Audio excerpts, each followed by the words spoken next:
नमस्कार दोस्तों, legal fraternity में आप सब लोगों का स्वागत है। जैसा आप लोगों को पता है कि हम लोग भारतीय न्याय संहिता से रिलेटेड आप लोगों को मैं लेक्चर ले रहा था, जिसमें मैं आप लोगों को पनिशमेंट पूरा पढ़ा चुका हूं। पनिशमेंट के बारे में हमने पार्ट 3 में सारी बातें कवर कर ली हैं। तो आज हम लोग एक अपने नए चैप्टर जनरल एक्सेप्शन की तरफ बढ़ते हैं, जो कि चैप्टर 3 पे दिया है भारतीय न्याय संहिता के बारे में। तो हम ये समझते हैं कि जनरल एक्सेप्शन होता क्या है और जनरल एक्सेप्शन की जरूरत क्यों पड़ती है। जैसा कि आप लोग जानते हैं, जितना भी क्राइम से रिलेटेड मामले होते हैं वो जनरल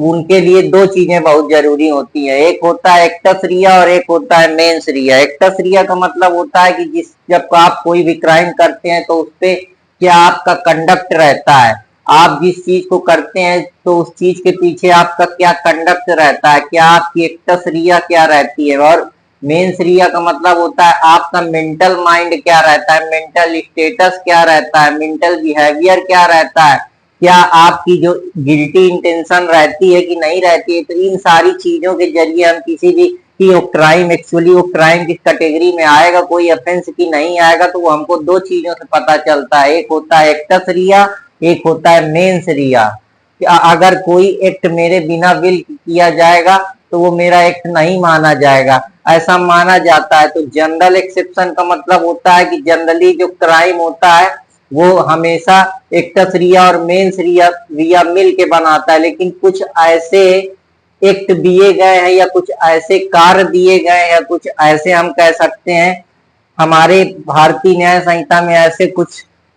एक्ट दिए गए हैं जो कि एक्सक्यूजेबल एक्ट हैं और कुछ जुडिशियली जस्टिफिकेबल एक्ट है। ऐसा क्यों माना जाता है? क्योंकि जो क्राइम का मेन बात होता है वो जनरल एक्सेप्शन वो इसी चीज के बारे में दिया रहता है कि ऐसी कौन कौन सी चीजें हैं जहां पे जो अपराधी होता है वो अपने जो उसकी लाइबिलिटी होता है उससे बच जाता है। क्या कुछ ऐसे सरकमस्टेंसेज क्रिएट हो जाते हैं या कुछ ऐसे एक्ट हैं जिनके लिए जो हमारा भारतीय न्याय संहिता है वो छूट देता है, या कुछ ऐसे सरकमस्टेंसेज बनते हैं या कोई ऐसा एक्सक्यूजेबल एक्ट होता है जिसपे जो हमारी भारतीय न्याय संहिता है वो मान लेती है कि इसमें जो इंटेंशन है वो उसकी गिल्टी नहीं है, क्योंकि कोई ऐसे सरकमस्टेंसेज क्रिएट हो रहे हैं, कोई ऐसी और इस तरीके की चीजें बन रही हैं, या हम कह सकते हैं कि उसको उस चीज के लिए पनिशमेंट नहीं दिया जाता। तो जनरल एक्सेप्शन का मतलब ये होता है एक शब्द में कि किसी चीज का जो क्राइम होता है, जो चीजें जो एक्ट हैं, जो कुछ रूल्स नियम बनाए गए वो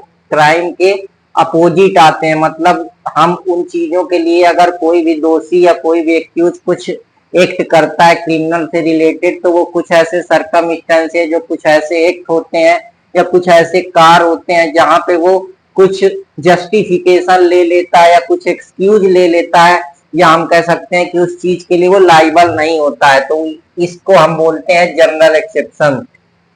तो जो जनरल एक्सेप्शन के बारे में दिया गया है वो चैप्टर 3 जनरल एक्सेप्शन के बारे में बात करता है। तो अब हम ये समझते हैं कि जनरल एक्सेप्शन का उद्देश्य क्या होता है। जनरल एक्सेप्शन का उद्देश्य होता है कि जो इंडिविजुअल है उसको हम उसकी लाइबिलिटी से स्केप कर सकें अगर वो एक्चुअली में इन कोई एक्ट में नहीं आता, या एक्ट एक्सक्यूजेबल है या जस्टिफिएबल है, या और कोई ऐसे सरकमस्टेंसेज क्रिएट हो रहे हैं जिससे उसकी जो लाइबिलिटी है वो उसकी लाइबिलिटी से सॉल्व हो सकता है। मान लो कि अगर कोई एक्यूज है, अब वो जब वो उस एक्यूज जब कोई एक्ट करता है तो उसका एक्ट मान लो कोई जनरल एक्सेप्शन में आ जाता है, या वो कह देता है कि ये एक्ट मेरी इंटेंशन में नहीं था, या सडन या ग्रेव प्रोवोकेशन के जरिए हो गया, या वो कह सकता है कि जब एक्ट हुआ तब मैं पागल था, या वो कह सकता है कि जब एक्ट हुआ था तो मैं उस काम के लिए जस्टिफिएबल था बाई लॉ, या वो कह सकता है कि ये काम ड्यूरेस के जरिए करा लिया गया या मिस्टेक के जरिए हो गया, ये काम एक्सीडेंटली हो गया। तो ये सारी चीजें हैं जो जिसके बारे में हम बेसिकली पूरा जो जनरल एक्सेप्शन है उसको दो भागों में बांटते हैं। जनरल एक्सेप्शन को हम दो भागों में बांटते हैं कि एक जो एक्सेप्शन है वो ला हमको उन कामों के लिए एक्सक्यूज देता है, छूट देता है, मनाही देता है कि हाँ ये जो एक्ट करोगे उनके लिए कोई पीनल लाइबिलिटी नहीं होगी, कोई पीनल कॉन्सिक्वेंसेस नहीं होगा और एक्यूज उसके लिए लाइबल नहीं होगा। मतलब वो जो उसकी लाइबिलिटी है वो उसके स्केप हो जाएगा, बच जाएगा। तो आशा करता हूं कि आप लोगों को ये समझ में आया होगा। दूसरे एक्ट जहां पे हमारा ला, हमारा कानून और जो हमारी सुप्रीम न्यायिक व्यवस्था है वो ये बताती है, जो हमारी जुडिशियबल जस्टिफिएबल फैक्ट है कि जुडिशरी उनको जस्टिफाई मानती है, सही मानती है। वो जुडिशरी की नजर में, ला की नजर में,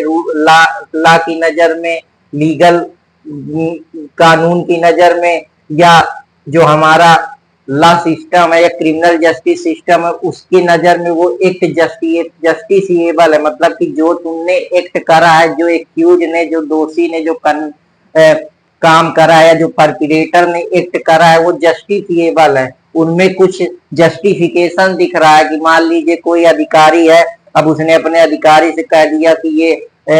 इस आदमी को पकड़ के लाओ, तो उसका सुपीरियर अथॉरिटी में जो सबऑर्डिनेट में जो उसका आदमी है वो पकड़ लेगा, या जो और ऑफिसर है वो अपने बॉस के कहने पे उस चीज को पकड़ लेगा, तो ये जस्टिफिएबल एक्ट है। अब जस्टिफिएबल का मतलब ये होता है कि जैसे जज कह दे या कोई आर्डर आ जाए कि इसको जल्लाद से कह दे कि फांसी देना है, तो अब जल्लाद थोड़े उस चीज के लिए लायबल होगा, क्योंकि वो एक कानून की नजर में जस्टिफाई है। या कोई जरूरी है, मान लो कहीं बच्चा है, अब उसकी नेसेसिटी है कि अगर उसको, तो कोई आदमी वहां से उसको ब्लैंकेट के जरिए उतारता है उसको, ताकि वो जो उसकी हार्म है उसको कम कर सके, और इन केस बच्चा मर जाता है तो ये भी एक जस्टिफिएबल एक्ट ही है। तो ये सारी चीजें हैं कि जो हम जनरल एक्सेप्शन पढ़ रहे हैं उसको हम दो भागों में तोड़ते हैं, एक एक्सक्यूजेबल एक्ट होते हैं, एक जुडिशरी जस्टिफिएबल फैक्ट होते हैं। तो आशा करता हूं कि आप लोगों को ये समझ में आया होगा। अब हम लोग एक्सक्यूजेबल एक्ट की तरफ चलते हैं। जो एक्सक्यूजेबल एक्ट होते हैं वो एक्सक्यूज हमको उनके लिए एक्सक्यूज देता है, मना करता है कि हाँ यहाँ पे आपकी जो लाइबिलिटी है वो नहीं होगी, मतलब आप पीनल कॉन्सिक्वेंसेस के लिए नहीं होंगे, यहाँ आपको गिल्टी माइंड नहीं माना जाएगा, कुछ ऐसे सरकमस्टेंसेस क्रिएट होंगे। अब जैसे मिस्टेक है, तो जो मिस्टेक है वो सेक्शन 14 में दिया है कि मान लीजिए जो मिस्टेक का मतलब क्या है, ऐसी चीज जो रियलिटी में नहीं हुई है, आपसे कुछ मेंटल आपने कुछ चीज को सपोज कर लिया है, एक्चुअली में आपने जैसा सपोज करा है वो वैसे एग्जिस्ट नहीं करती है, इसी को तो मिस्टेक बोलते हैं। अब यहाँ पे जो मिस्टेक है और जो इंडियन हमारे कॉन्ट्रैक्ट एक्ट में है 2021-22, उसमें काफी अंतर है। वो कॉन्ट्रैक्ट के पर्पज से दी है, जहाँ पे मिस्टेक ऑफ फैक्ट के बारे में यूनिलेटरल मिस्टेक, बाइलेटरल मिस्टेक, और ये सारी mistake of identity, mistake of goods, ये सारी चीजें दी हैं। तो जब कभी हम उन चीजों के बारे में पढ़ेंगे तो मैं बात करूंगा। हालांकि यहाँ पे हम प्रॉपर मिस्टेक की बात कर रहे हैं, mistake of law and mistake of fact, जहाँ पे जो इसका प्रिंसिपल है कि ये जो इस प्रिंसिपल पे बेस्ड है कि जो मिस्टेक ऑफ फैक्ट होता है वो एक्सक्यूज माना जाता है लॉ में, जबकि जो मिस्टेक ऑफ लॉ है वो एक्सक्यूजेबल नहीं माना जाता है। दूसरा जो हमारा एक्सक्यूजेबल फैक्ट एक्ट होता है वो एक्सीडेंट होता है। एक्सीडेंट का मतलब होता है बिना आपके ड्यू केयर कासन के बावजूद जब कोई चीज घट जाती है, जहां पे एक्सीडेंटली कोई चीज हैपन होती है, आपके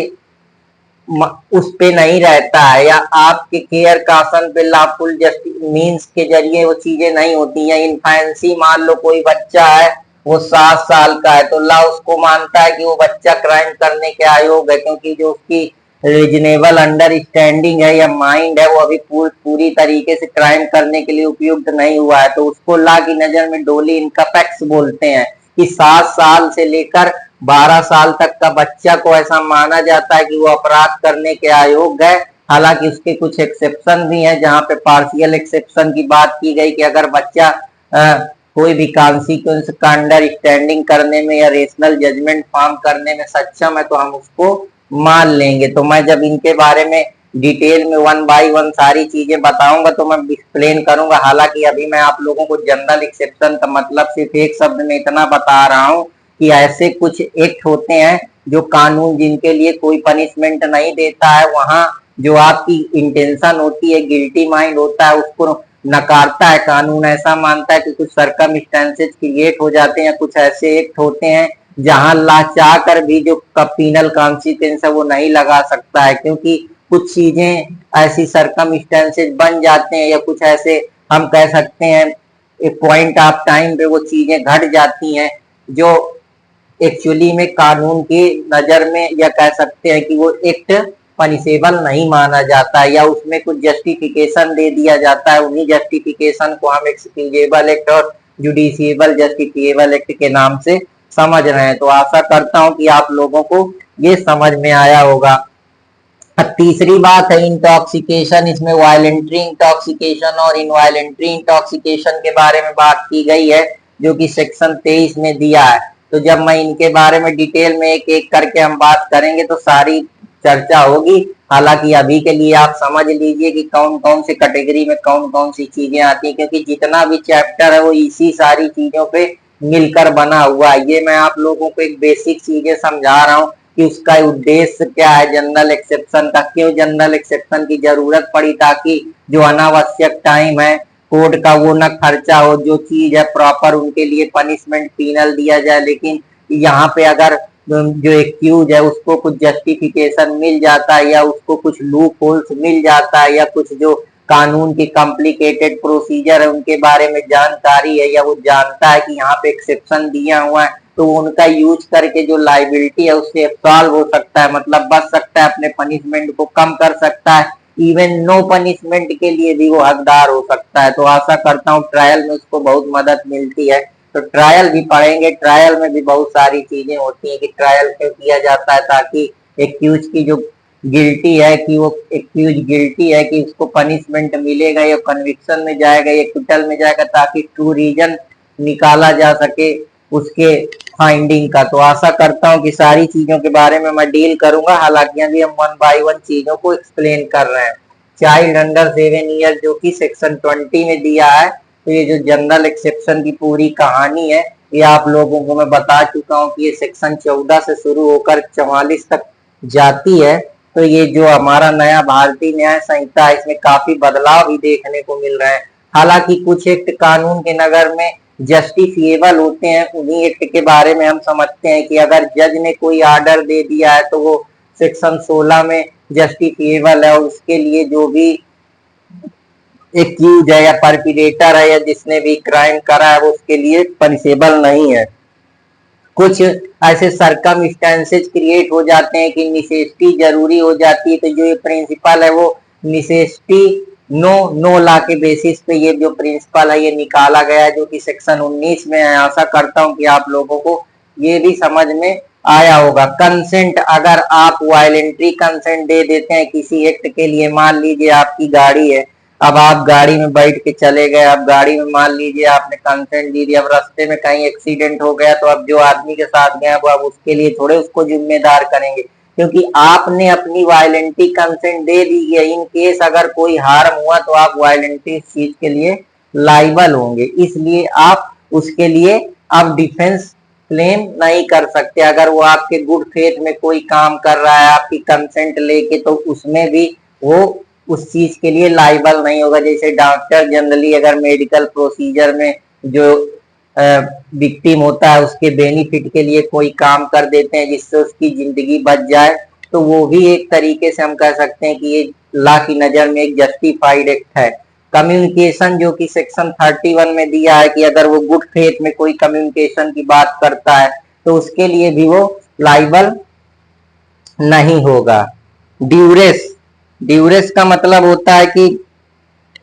डराना धमकाना। अगर वो ऐसे सरकमस्टेंसेज में है कि वो उसके पास और कोई चारा नहीं है, उसको लोग कंपल्सन के जरिए ड्यूरेस कर रहे हैं या डरा धमका रहे हैं, तो वो भी एक तरीके का जस्टिफिएबल एक्ट माना जाता है। जैसे मोब है, अब परेशान कर रही है, अब जो एक्यूज है उसके पास, एक्यूज परेशान कर रहा है विक्टिम को, अब विक्टिम के पास कोई चारा नहीं है, तो अब विक्टिम क्या करेगा उस ड्यूरेस सरकमस्टेंसेज में। अगर वो कुछ करता है और इन केस जो भी और अपराधी है जो परेशान कर रहे हैं विक्टिम को, अगर उनको छुड़ा लेता है तो उस केस में ला उसको एक्सेप्शन देता है कि वो उस चीज के लिए भले वो अगर कोई क्षति कर देता है तो वो लाइबल नहीं ठहराएगा। ट्रिपल ला कहता है कि छोटे मोटे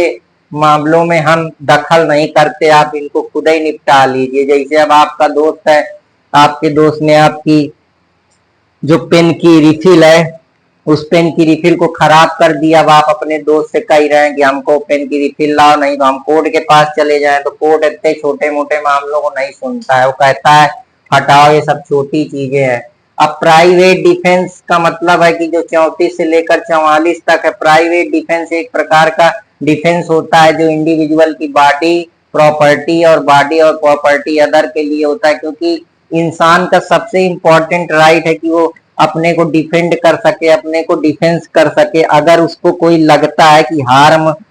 हो रही है, इमीनिएंट थ्रेट है उसकी लाइफ को, या हम कह सकते हैं कि डेंजरनेस क्रिएट हो रहा है जिसकी वजह से, लेकिन ये है कि वो इतना ही अपनी बॉडी को प्रोटेक्ट करने के लिए फोर्स का यूज कर सकता है जितना जरूरी है। जैसे कि कहा गया था Dev Narayan versus state of UP में कि जो प्राइवेट डिफेंस है वो एक तरीके से रिटेलिएशन की प्रक्रिया को नहीं अपनाता है, वो एक तरीके के रिफॉर्मेटिव अप्रोच की बात करता है, या उतना कहता है कि जब जरूरी है तभी फोर्स का यूज करो, वरना ये पुनिटिव एक्शन के लिए नहीं बनाया गया है।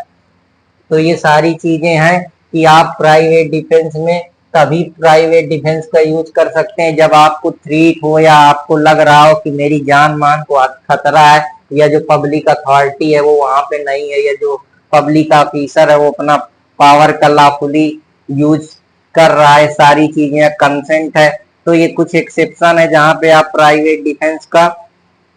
यूज नहीं कर पाएंगे, क्योंकि यहाँ पे आपके पास चारा है कि आप लॉफुल अथॉरिटी को बुला सकते हैं। तो जब मैं कभी इन सब चीजों के बारे में डिटेल में पूरा डील करेंगे तो हम बात करेंगे। यहाँ मैं आपको अभी बता रहा हूँ कि हमको यही इन्हीं पॉइंट पे सारा पूरा पढ़ना है और ये हमारा जनरल एक्सेप्शन खत्म हो जाएगा। तो मैं थोड़ा पानी पी लेता हूँ, इसके बाद मैं आप लोगों को बताता हूँ आगे की चीजें, फिर इसके बाद हम आज के लेक्चर को खत्म करेंगे।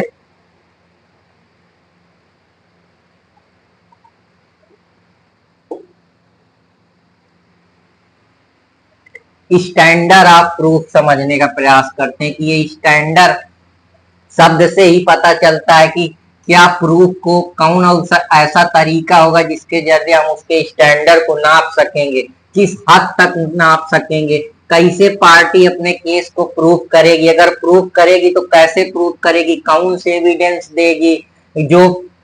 ट्रायल में अपनी बात को रखने के लिए क्या क्या क्लेम करेगी, कैसे प्रूफ करेगी, कौन कौन से तथ्य देगी, जिसका कौन कौन से जो एविडेंस है उनका कितना कंसीडरेशन या कितनी उनकी जो वैल्यू है, हम कह सकते हैं क्रेडिबिलिटी है, वेट है एविडेंस का, उनको ध्यान में रख के, ताकि कोर्ट ये सर्टेन कर पाए कि जो एक्चुअली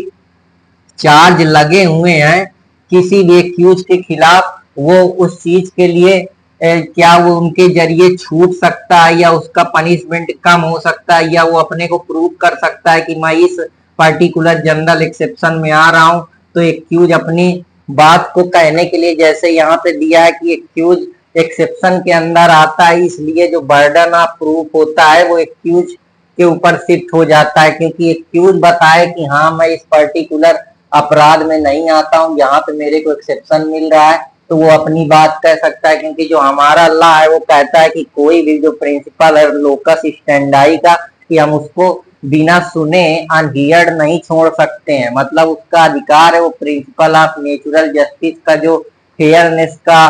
कॉन्सेप्ट है, और तो हम उसको ध्यान में रखते हैं ताकि जो पार्टी है उसके खिलाफ कोई डिस्क्रिमिनेशरी, या हम कह सकते हैं कि उसको इक्वल फूटिंग पे ना रखा जा सके। तो इन सारी चीजों का ध्यान में, ताकि जो जजमेंट है वो आर्बिट्री ना है, उसमें रीजनेबलनेस फेयरनेस एक झलकनी चाहिए। तो ये सारी चीजें हमको ध्यान में रखनी पड़ती है। हालांकि जब केस प्रूव किया जाता है कोई भी क्रिमिनल केस, तो प्रोसिक्यूशन उस केस को प्रूव करता है, जो हमारा प्रयोजन पक्ष है जिसको हम प्रोसिक्यूशन बोलते हैं। प्रयोजन पर जो सरकार के जो वकील हैं या जो स्टेट की तरफ से केस की सुनवाई कर रहे हैं या स्टेट का डिफेंस ले रहे हैं, वो उस चीज को प्रूव करते हैं कि जो एक्यूज है उसने बिना कोई रीजनेबल डाउट के, बियॉन्ड रीजनेबल डाउट, मतलब कोई शक ही नहीं है कि जो ये अपराधी है इसी ने कांड करा है, मतलब ये दिखाता है कि जो एविडेंस है वो 100% इरर फ्री है, मतलब ये तुम्ही ने अपराध करा है, ताकि वो ये सिद्ध करते हैं कि ये एविडेंस तुम्हारे खिलाफ मिल रहे हैं, ये रिलेवेंट फैक्ट बन रहे हैं, ये सर्कमस्टेंशियल फैक्ट बन रहे हैं, ये कड़ियां जुड़ रही हैं, ये चैन बन रही, ये कोहेंट प्रोपोजिशन क्रिएट हो रहे हैं जिसके जरिए हम तुमको प्रूफ कर रहे हैं कि ये अपराध तुम्ही ने करा है, और इसके लिए वो सारे साक्ष्य सबूत और दोनों जो प्रोसिक्यूशन एविडेंस लेता है दोनों साइड, उसको लेने के बाद आर्गुमेंट करने के बाद वो उसको प्रूफ करता है बियॉन्ड रीजनेबल, ताकि जो एक्यूज है वो अपनी क्रिमिनल लाइबिलिटी से सॉल्व ना हो सके और भविष्य में जो बेनिफिट ऑफ डाउट है उसका फायदा लेते हुए बच न जाए। इन सारी चीजों का ध्यान रखते हुए जो हमारा प्रोसिक्यूशन है उन सारी चीजों का ख्याल रखता है। तो आशा करता हूं कि आप लोगों को समझ में आया होगा। अब हम सेक्शन 14 कहता है, जो कि कहता है कि हमारा पहला जो एक्सक्यूजेबल एक्ट है जिसके बारे में हम बात करते हैं कि अगर कोई भी पर्सन कोई एक्ट करता है जिसके लिए वो बाउंड है और वो एक्ट जो है वो मिस्टेक से रिलेटेड है। मान लीजिए कोई आपने मिस्टेक कर दी, जो आपको लॉ कहता है खुद से बाउंड करता है कि आपने मिस्टेक कर दी, तो इसके इसेंशियल क्या है? इसके इसेंशियल है कि पहली बात तो पर्सन जो कर रहा है वो उस काम के लिए बाउंड होना चाहिए। दूसरा बात है कि गुड फेथ में तुमसे ये गलती हुई और तुम इस चीज को बिलीव कर रहे हो कि हाँ हमसे ये गलती हो गई है। तो ये जो प्रिंसिपल है हमारा मिस्टेक ऑफ लॉ का, ये इस चीज पे बेस्ड है कि जो अगर हम कोई फैक्ट का इग्नोरेंस करते हैं तो हमको वहां पे जो हमारा कानून है वो एक्सक्यूज दे देता है, लेकिन अगर लॉ का हम इग्नोरेंस करते हैं तो वहां पे कोई एक्सक्यूज नहीं दिया जाता है, क्योंकि ऐसा माना जाता है कि आप जिस कंट्री में रह रहे हैं वहां का लॉ आपको जानना जरूरी है। क्योंकि अगर आप लॉ नहीं जान रहे हैं तो आप फिर उस कंट्री के बारे में नहीं जान रहे हैं, और कानून यहाँ पे काफी स्ट्रिक्ट है, इसलिए लॉ से रिलेटेड आप इग्नोरेंस नहीं कर सकते, फैक्ट से रिलेटेड आप इग्नोरेंस कर सकते हैं। तो जो सोल्जर है वो फायर करता है मौत के ऊपर, और वो सोल्जर जो मौत के ऊपर फायर करता है अपने सुपीरियर ऑफिसर के द्वारा। तो इसमें ये होता है कि जो सुपीरियर ऑफिसर है वो अगर लॉ की कमांड के द्वारा कोई काम करता है तो वो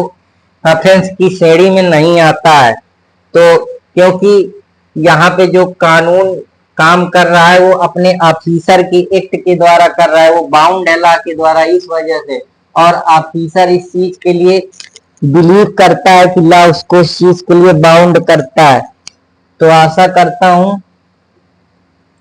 कि आप लोगों को समझ में आया होगा। अगर समझ में आया तो कृपया लाइक सब्सक्राइब करें, कमेंट करते रहें और ऐसे ही चैनल के साथ जुड़े रहें। धन्यवाद। बाकी आने वाली चीजें मैं कल आप लोगों को पढ़ाऊंगा। थोड़ा मेरे तबीयत सही समझ में नहीं आ रही तो इस वजह से मैं लेक्चर को यहीं पे रोक रहा हूँ। आशा करता हूँ कि आप लोगों की बेसिक समझ में आया। अगर पसंद आया तो कृपया लाइक सब्सक्राइब कमेंट करते रहें और मेरे साथ जुड़े रहें। धन्यवाद।